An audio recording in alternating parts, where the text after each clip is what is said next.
This was supposed to be a routine confirmation hearing until Sheldon Whitehouse started digging. What he uncovered about this EPA nominee's legal background left the room stunned and the nominee scrambling. Senator Whitehouse. Thanks very much. Mr. Donahue, what is the maximum number of lawyers that you have supervised in your experience as an associate in a law firm? Thank you for your question, Senator. It varies, but it was typically anywhere from 6, usually 8, up to 10 with summer associates as well. All lawyers? Not all lawyers, including summer associates. Okay. What was the maximum number of lawyers you supervised in your job at the solar company? None, Senator. Not at the solar company. In your work as an associate in the Buffalo law firm, did you hold yourself out as an environmental attorney? As an environmental lawyer, I did. You spent 1 year and 6 months practicing law for that firm in Buffalo, correct? I was located in that firm in Buffalo, yes, Senator. Yeah. And you were terminated by that firm after 1 year and 6 months? That is correct, Senator. If I may just add some color to that. Well, I have pretty short time, so we can follow up with QFRs, because I promise you there'll be QFRs on this. Have you practiced law anywhere else other than that as an associate in the firm that terminated you and in the solar company where you supervised no lawyers? Senator, I have not.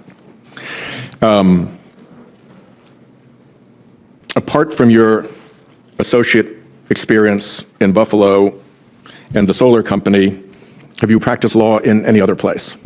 I have not, Senator, but I was at the agency before in the first Trump administration. Not in a legal position? That's correct, Senator. Have you ever taken a deposition?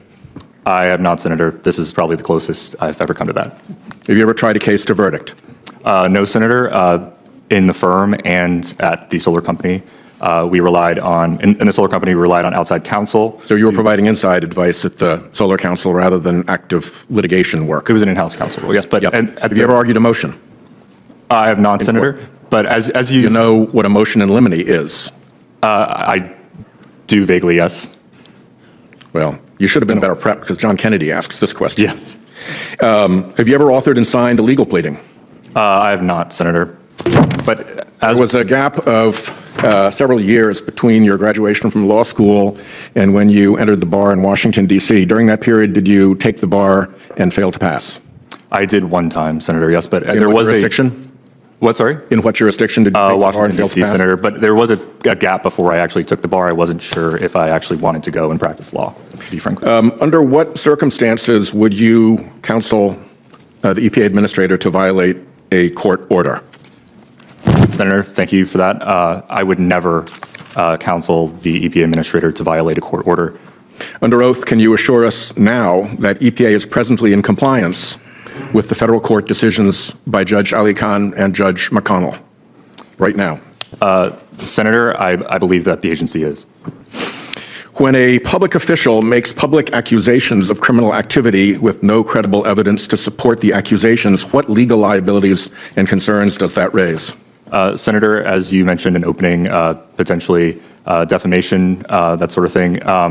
But I'm not a criminal investigator. I'm not at the Department of Justice. I don't handle the various aspects of that criminal probe, so I'm not privy to that information. There is an internal memorandum out of the agency's counsel office that relates that a significant number of grants were terminated based on a significant error, agency's words, in the terms and conditions for those grants.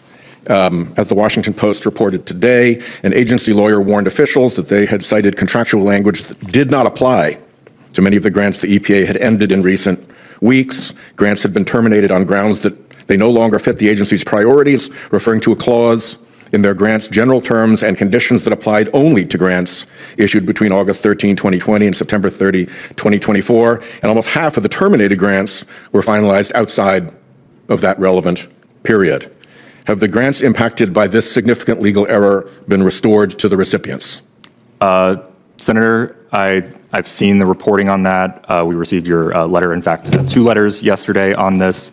I was not on that email. I think it was an email, not a memorandum, but I think we're working to track an answer down for you on that. My time has expired. Sheldon Whitehouse didn't just question this EPA nominee, he dismantled the resume in real time. No trials, no depositions, no motions argued. Fired from a law firm, failed the bar exam. And yet, this nominee is expected to help run one of the most powerful regulatory agencies in the country.